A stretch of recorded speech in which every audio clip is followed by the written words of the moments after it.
Hey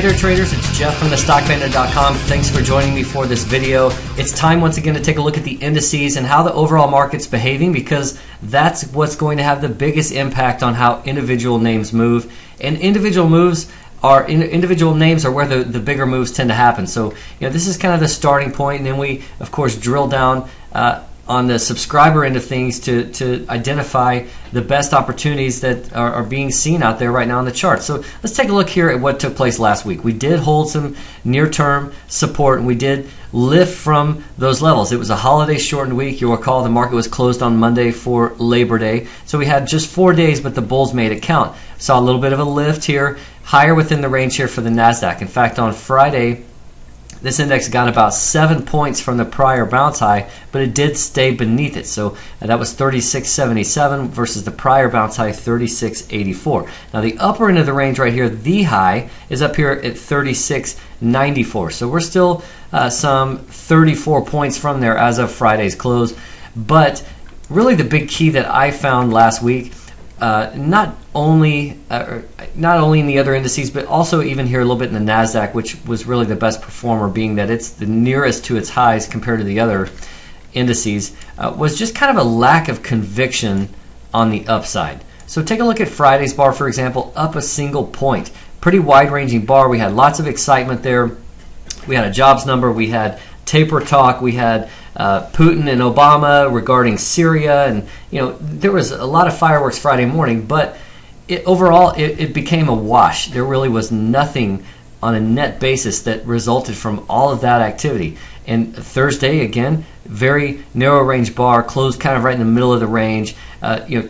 Wednesday was kind of the outlier day because it did see a pretty strong close, but even on Tuesday we saw a lift in this index and a finish well off the session highs. So this to me is kind of indicative of a market that maybe intends to remain range bound. For now, we've got our well-defined levels. We've got 35.73, we've got 36.94. We've worked our way toward the upper portion of the range. There's a little bit more room here, call it about 1% worth of lift.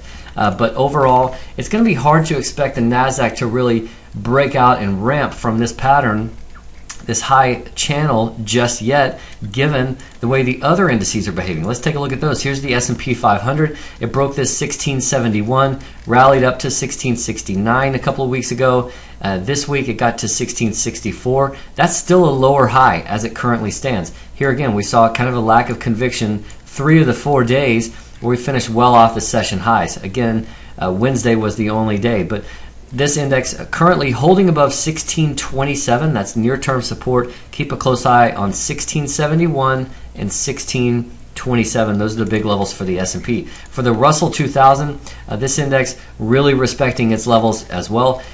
This is 1036 right up here, and that had been some support for a little while. We saw a move beneath that, a rally back up to test that same area, an abrupt failure, and here we are once again. Friday we got within 2 points of 1036 and then backed off a little bit more. Again, not a whole lot of conviction on the upside here. However, the lower high scenario remains intact here for the Russell, and so it's pretty well defined.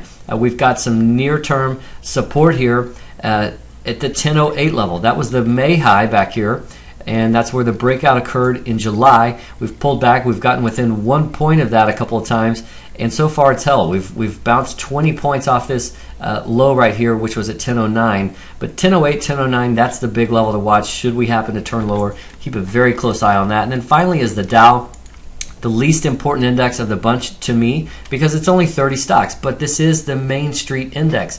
When mom and pop investor turn on the TV at the end of a long day of work, they're hearing about what the Dow is doing. Well, now we're back below 15,000. Okay, you and I both know as traders that that's not that important, but to them, this is the index that kind of will boost or erode their confidence in the overall market. So they're not as familiar with the S&P 500 levels like you and I are. They're not familiar with the Nasdaq or the Russell levels like we are. But the Dow, yeah, 15,000 they definitely relate to. So here we are. We tested 15,000 this week and could not get back above it. So near term, this is the level to watch down here.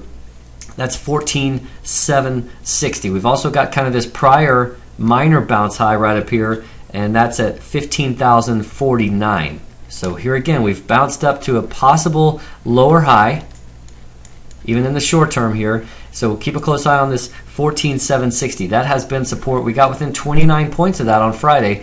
But should we happen to roll back over and undercut that, the next line in the sand to be watching is this low from June, and that's at 14,551. All right, so there's a look at the indices.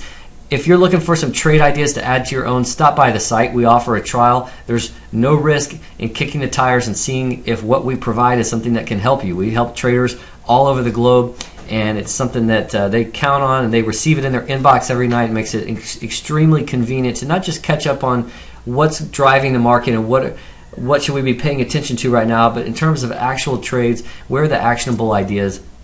That's where you're going to find them. So thanks again for joining me for this video. I will have more for you soon, but until then, trade like a bandit.